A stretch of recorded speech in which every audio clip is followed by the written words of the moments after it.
Est-ce que tu sais pourquoi la plupart des gens qui se lancent dans l'immobilier n'arrivent pas à trouver un bien rentable?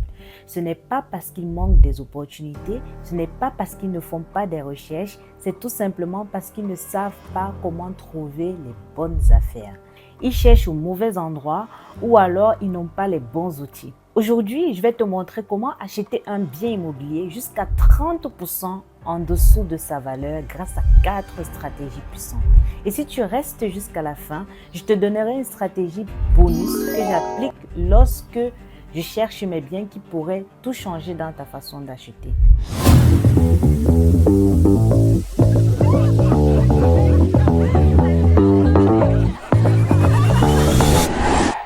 Bonjour, je m'appelle Eugénie et sur cette chaîne, je te parle d'investissement immobilier. Je te partage mes succès, mes erreurs, afin que tu puisses bénéficier de mon expérience et aussi que tu puisses progressivement remplacer ton salaire par tes revenus locatifs. Si ce sont des sujets qui t'intéressent, n'hésite pas à t'abonner et à activer la cloche de notification. Tu as sûrement déjà entendu que pour réaliser une bonne affaire en immobilier, il faut être un expert, qu'il faut avoir un bon réseau, qu'il faut travailler avec des agents immobiliers et tu te demandes comment faire pour te lancer alors que tu n'as pas tous ces critères. Lorsqu'on débute en immobilier, on peut penser en fait que c'est la seule manière de réussir et ça peut nous freiner. Mais la réalité est tout autre. Il existe des outils et des techniques simples que tu peux utiliser dès aujourd'hui et te lancer comme une pro, sans connaître personne. Donc sans plus tarder, découvrons donc ensemble comment dénicher des biens en dessous du marché, même si tu pars de zéro. La première stratégie que je vais te proposer, c'est d'utiliser l'outil Castoris. C'est un outil qui permet de détecter la baisse de prix.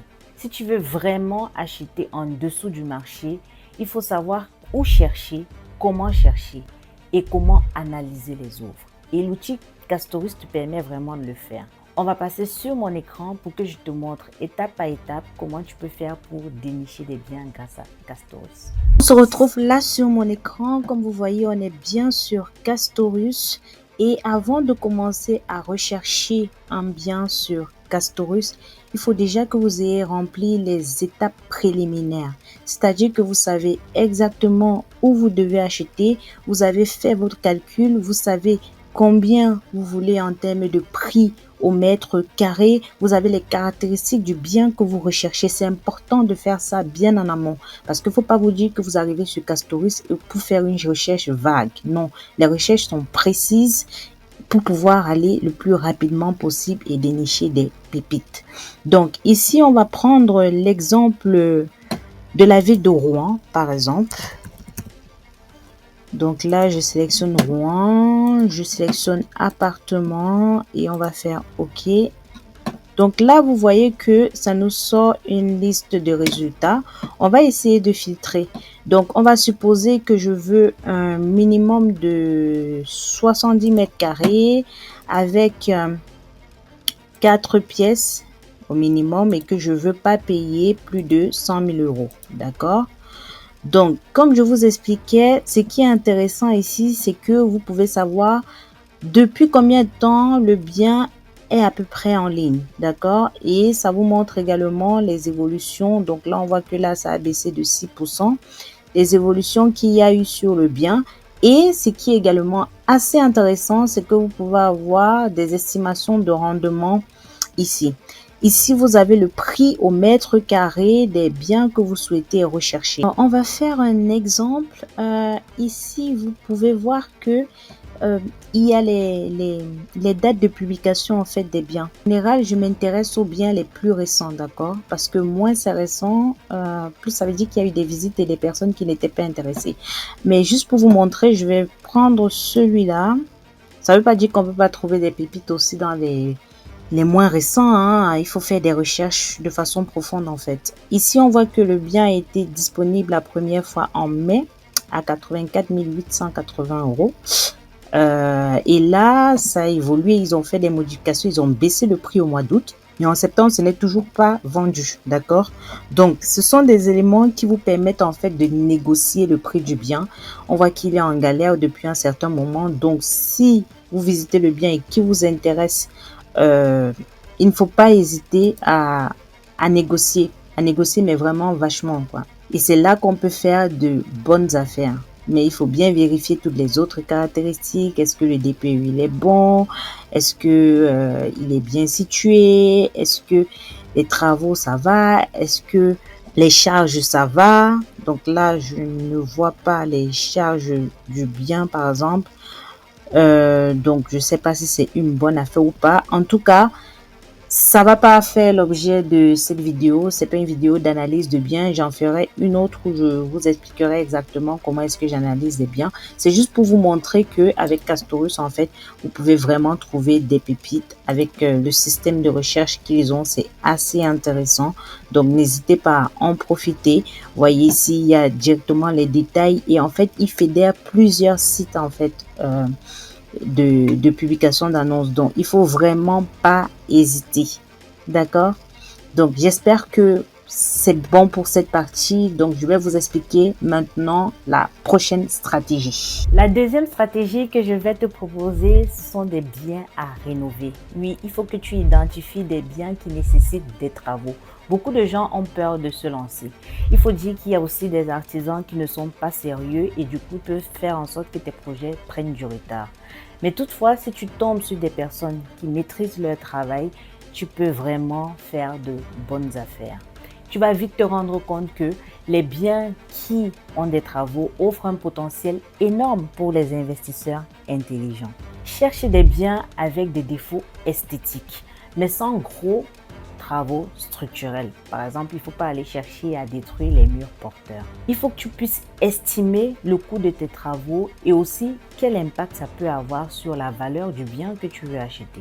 Par exemple, avec 10 000 € de travaux sur une belle cuisine ou alors sur une belle salle de bain, tu peux augmenter facilement la valeur de ton bien et le vendre plus cher ou le louer plus cher.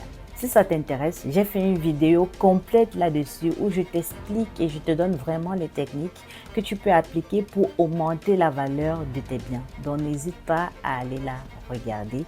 Tu auras beaucoup de détails sur comment faire en sorte d'améliorer ton bien grâce à des travaux. Maintenant, passons à la troisième stratégie qui est celle d'optimiser ton DPE. Le DPE, c'est le diagnostic de performance énergétique. C'est un critère essentiel si tu veux pouvoir évaluer la qualité énergétique d'un bien immobilier. Il faut savoir qu'à partir du 1er janvier 2025, les choses vont sérieusement changer en France.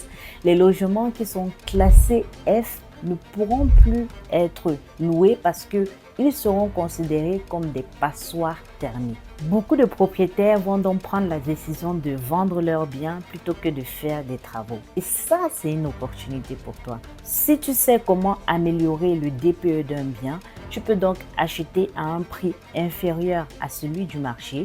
Tu effectues donc des travaux stratégiques et ensuite tu remets le bien sur le marché si tu veux avoir une plus-value considérable.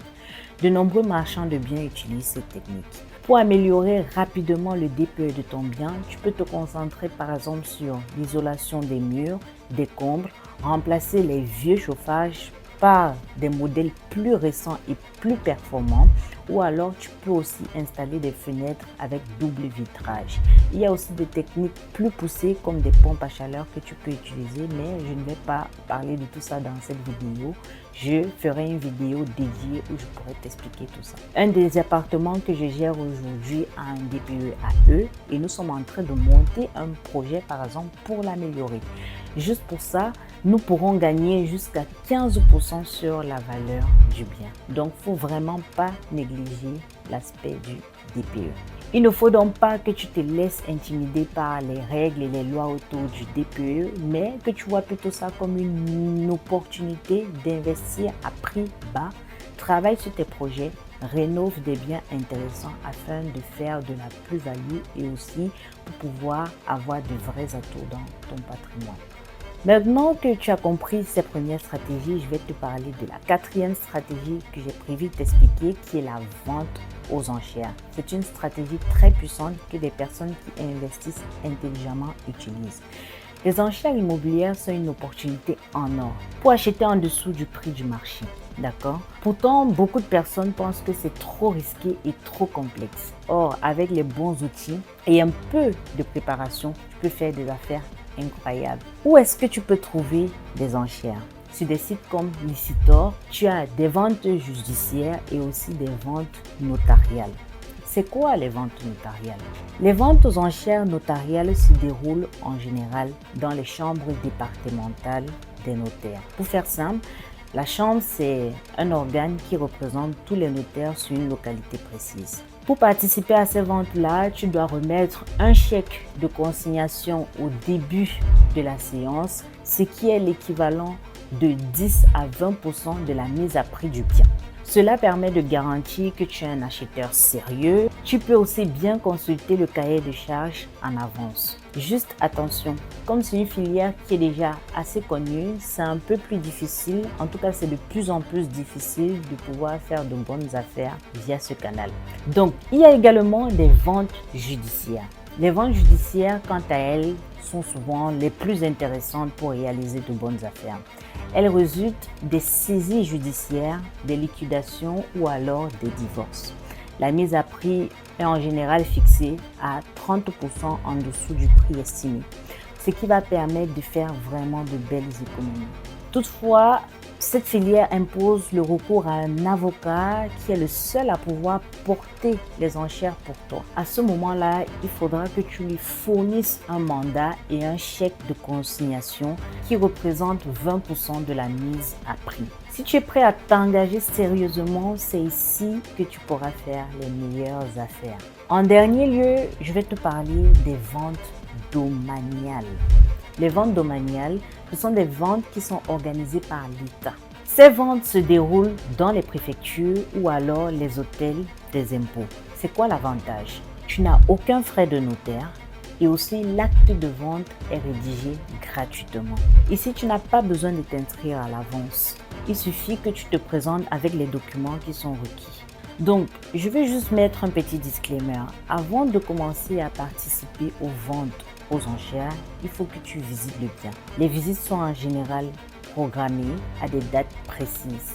Donc, il faut que tu sois quelqu'un de flexible parce qu'en général, ça se passe en semaine. Vérifie aussi bien ton cahier de charges, comme je te l'ai dit. Et aussi, il faut que tu prennes connaissance de tous les détails, les frais à payer, les délais, les caractéristiques du bien que tu veux acheter. Contrairement aux achats classiques, lorsque tu veux acheter un bien sans passer par des enchères, l'achat aux enchères n'est pas conditionné par l'obtention du prêt. Donc, si tu n'as pas le prêt, à partir du moment où tu t'es engagé et que tu remportes l'enchère, que la banque te suive ou pas, tu devras payer. Prends donc le temps de rencontrer ton conseiller bancaire et établis bien un plan de financement clair avant de te lancer. Moi, personnellement, en toute transparence, je n'ai pas encore fait un achat via des enchères.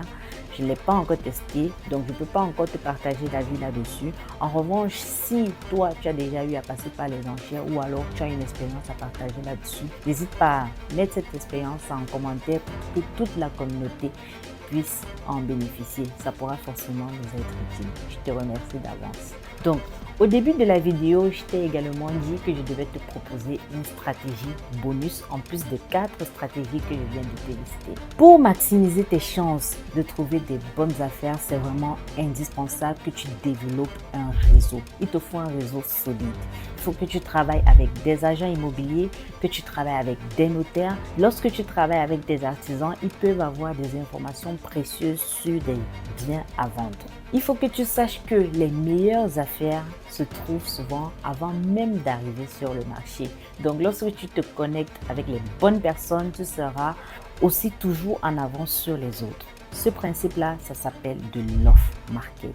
Certaines personnes vont dire hors marché. C'est quelque chose qui est très puissant que moi-même j'applique lorsque je fais la recherche de mes biens. Donc, crée-toi un bon réseau. Nous sommes arrivés donc au terme de cette vidéo et tu sais maintenant comment acheter un bien en dessous du marché. Je t'ai expliqué des stratégies pour le faire grâce à l'outil Castorus. Je t'ai parlé des enchères, je t'ai parlé de l'optimisation du DPE. Je t'ai également parlé de la stratégie ultime qui est de bâtir son réseau. Si cette vidéo t'a plu, n'hésite pas à la liker et aussi à la partager autour de toi. Si tu n'es pas encore abonné à ma chaîne, je t'invite à t'abonner et à activer la cloche de notification. Si tu as des questions, si tu as un projet immobilier et tu veux qu'on en parle, tu peux prendre rendez-vous avec moi. Tu as le lien directement en dessous. À très vite dans une prochaine vidéo.